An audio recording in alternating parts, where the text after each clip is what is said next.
take a second right now and just look down at what you're wearing. Yeah, probably a pair of broken-in jeans or, maybe a favorite graphic T-shirt. Right, or just some really comfortable sneakers. I mean, you chose it for comfort or the weather, or maybe it was just sitting at the top of the clean laundry pile. Exactly. We don't really overthink it. But now, I want you to imagine stepping out of your front door, walking down the street, and having literally every single person who passes you instantly know your exact citizenship status. Your marital status, your day job. Yeah, your household wealth, and even your moral character. And they know all of this without you saying a single word to them. Which is wild. Right. They know it entirely based on exactly how your shirt is folded. It completely reframes the whole act of getting dressed, doesn't it? Because today, we treat clothing as a utility or, like a personal mood board. Yeah, a way to express yourself. Right. But in the ancient Mediterranean world, getting dressed was this profound, highly legible act of communicating your identity. Yeah. You were essentially wrapping yourself in your resume. And that is exactly what we are getting into today. Welcome to our deep dive into the fascinating history of ancient fashion.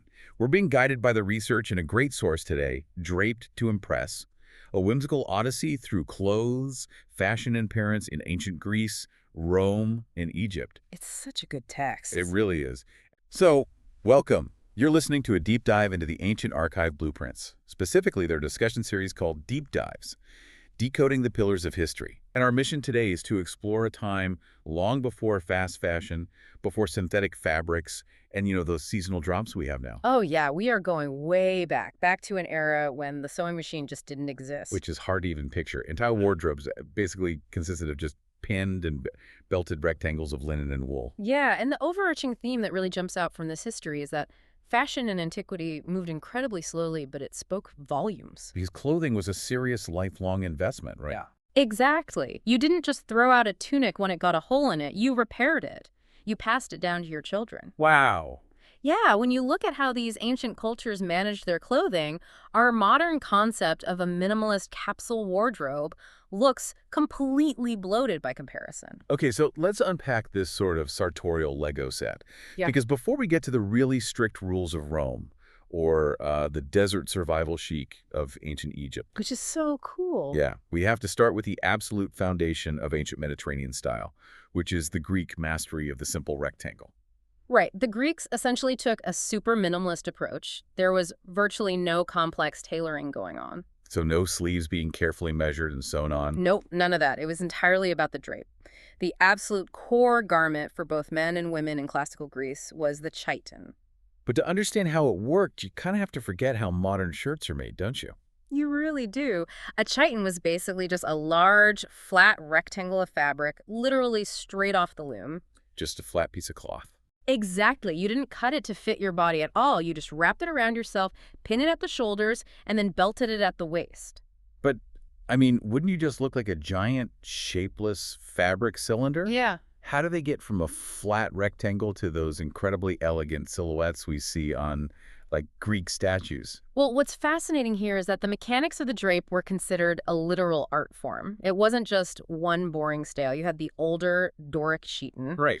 That was usually made of heavier wool, and it was simpler, pinned just once at each shoulder. Okay, got it. But then, as Greek society grew wealthier and more connected through trade, you see the rise of the Ionic chiton. And that one was different. Yeah, it was made of much finer, thinner linen. Yeah. And instead of just pinning it once at the shoulder, they would use a series of small pins all the way down the arms. Oh, so pinning it down the arms created the illusion of sleeves, even though it was still just that one flat piece of fabric. Exactly. It's incredibly clever. And for women, the mechanics get even more interesting with something called the peplus. All right, the text talks a lot about the peplus. Yeah, it was a very large rectangle of heavier wool, but before they wrapped it, they would fold the top third of the fabric down and outward. So it creates a sort of flap. Right. It created this elegant, heavy overfold across the chest and back. They call it the apoptygma.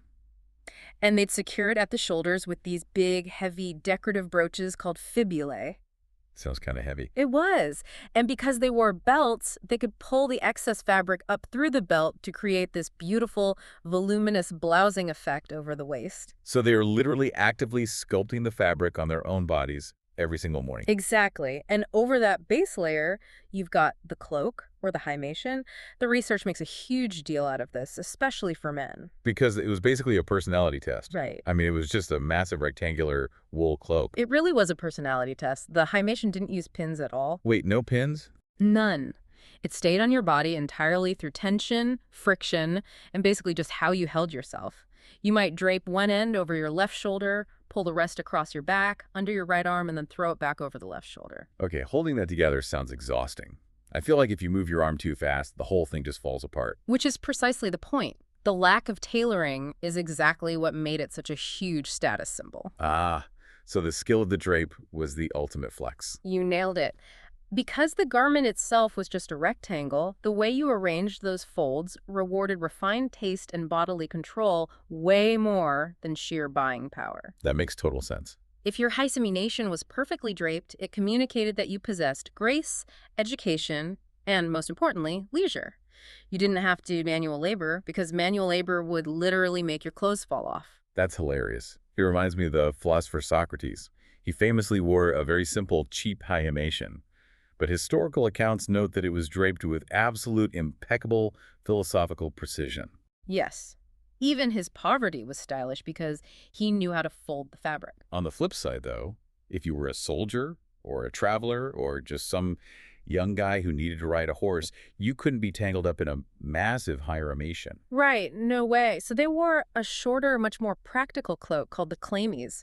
That one was pinned securely at the right shoulder so their sword arm was completely free.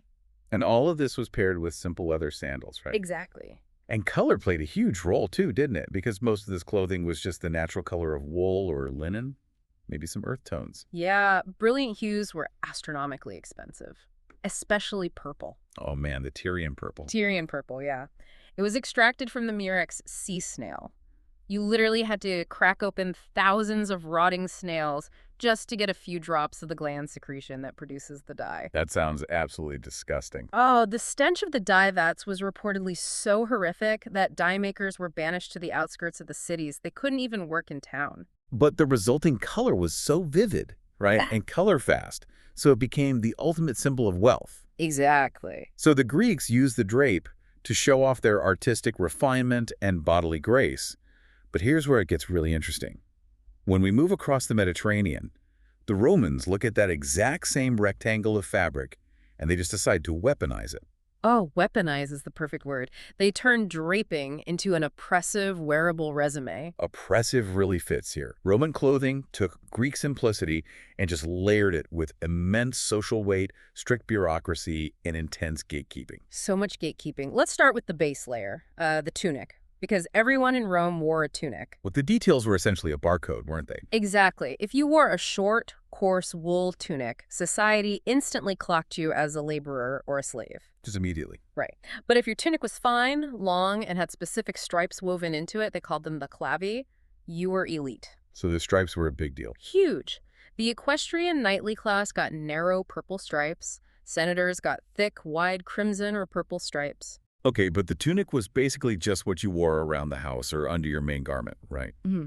The defining piece of Roman clothing, the ultimate symbol of their society, was the toga. And the toga was an absolute beast of a garment. I mean, 18 feet of heavy wool.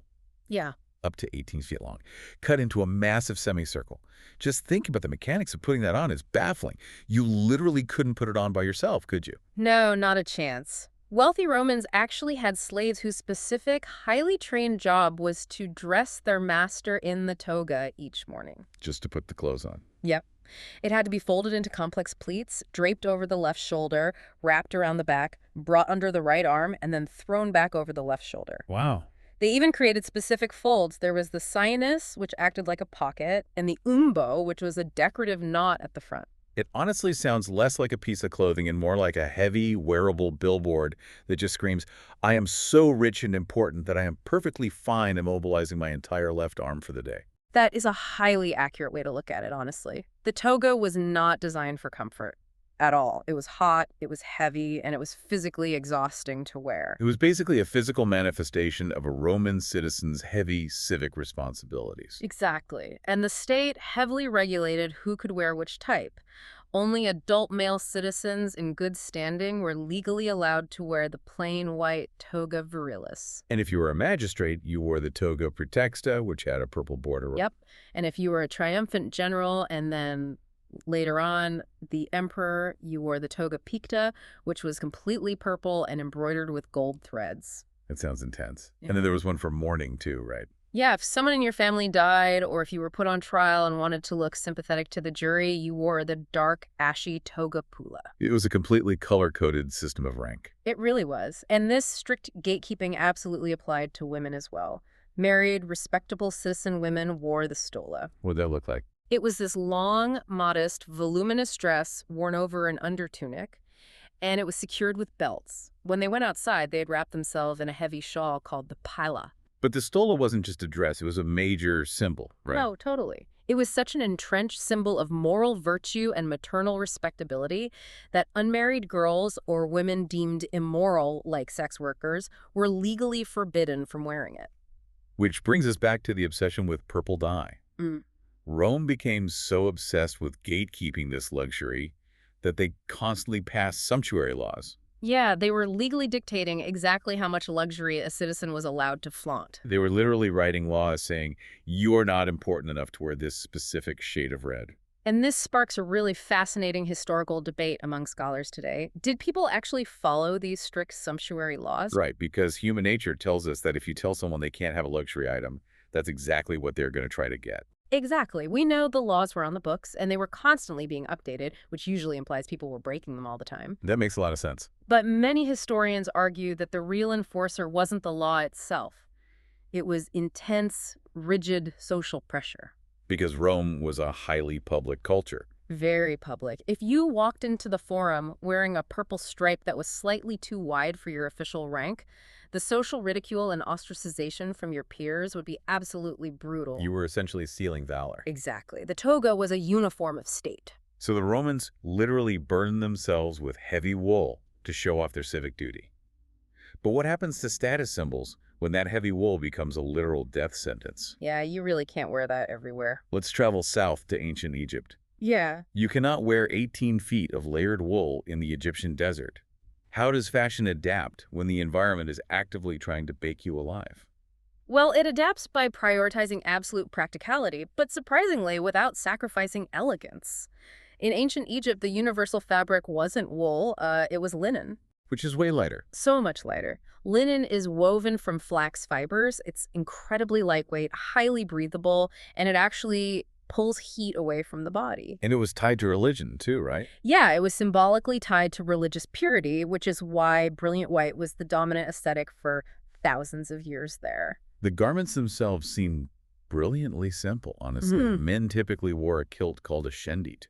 It was just a wrapped or pleated rectangle of linen around the waist. Right, and if you were a laborer working on a monument, it was basically just a functional loincloth. But if you were a pharaoh... Oh, if you were a pharaoh, your shendit would be made of incredibly fine, almost completely transparent linen and elaborately pleated. Wow.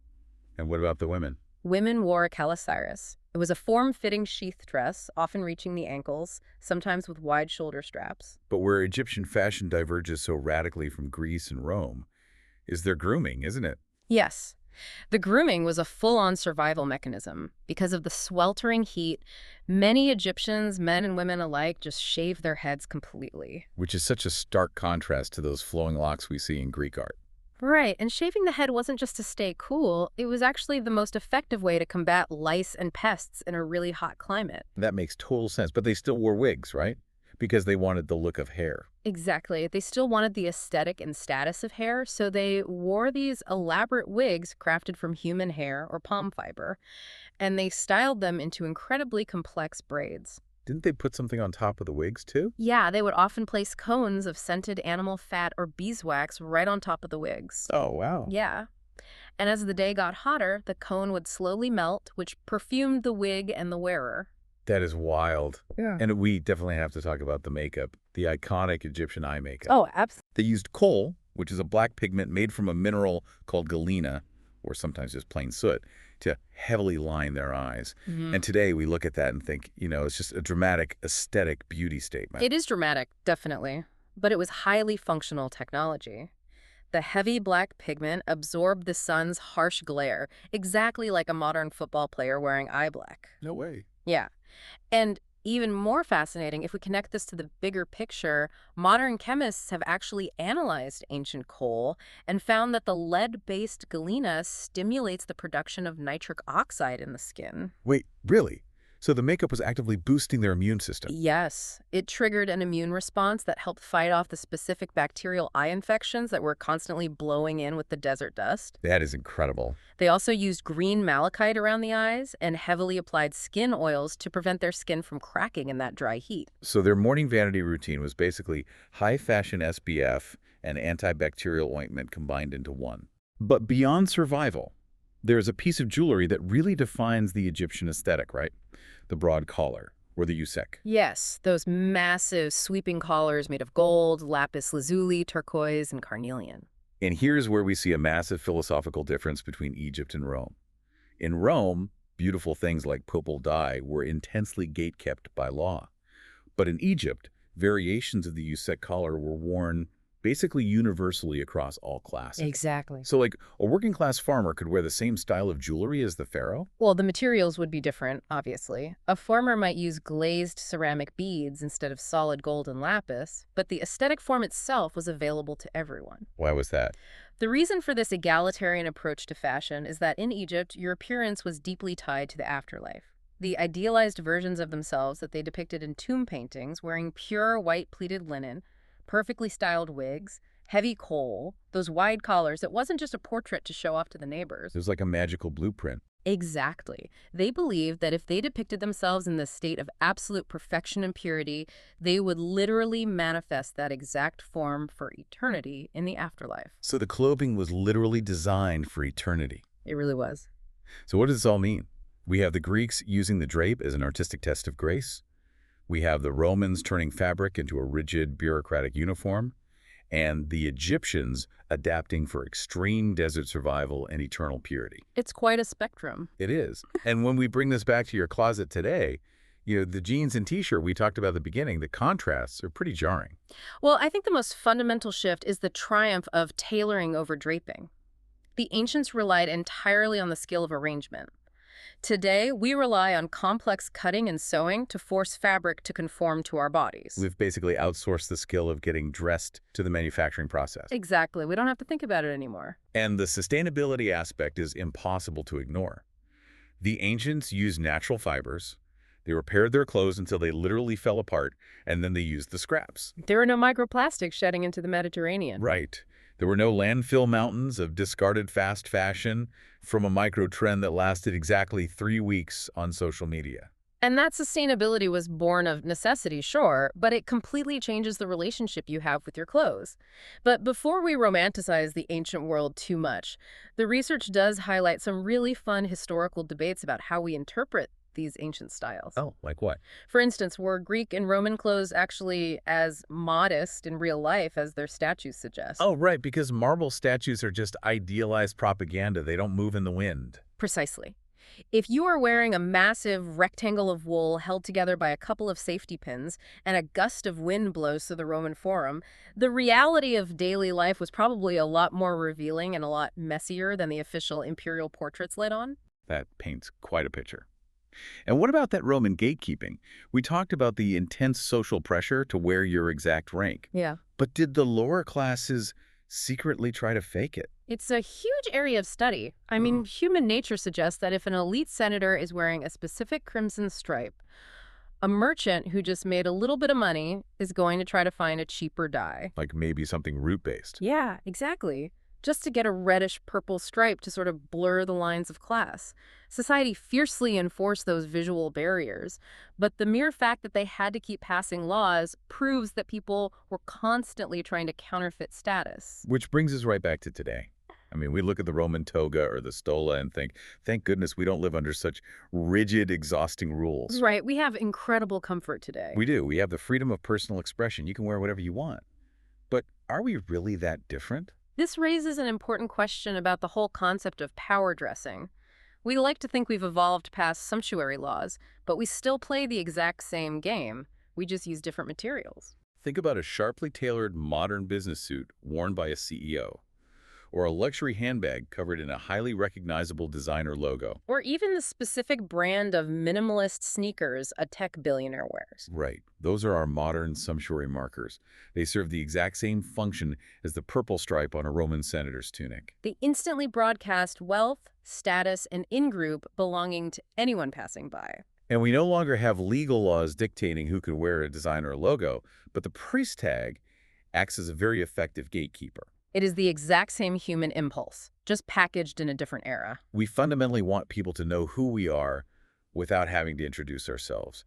The ancient Mediterranean world didn't have fast fashion, but they understood the power of visual communication better than anyone. They really did. They told their life story, their civic duty, and their spiritual beliefs through the quality of their linen, the precision of a fold, and the expense of a color. It puts our modern habits into incredibly sharp perspective. And, if you think about Roman clothing acting as a literal wearable resume of a person's civic duty and moral character, it raises a rather profound question to leave you with. Oh. What will archaeologists 2,000 years from now conclude about our moral character when they unearth massive landfill mountains of mass-produced, brightly colored synthetic shirts covered in corporate logos? Something to think about next time you get dressed. We'll see you on the next deep dive.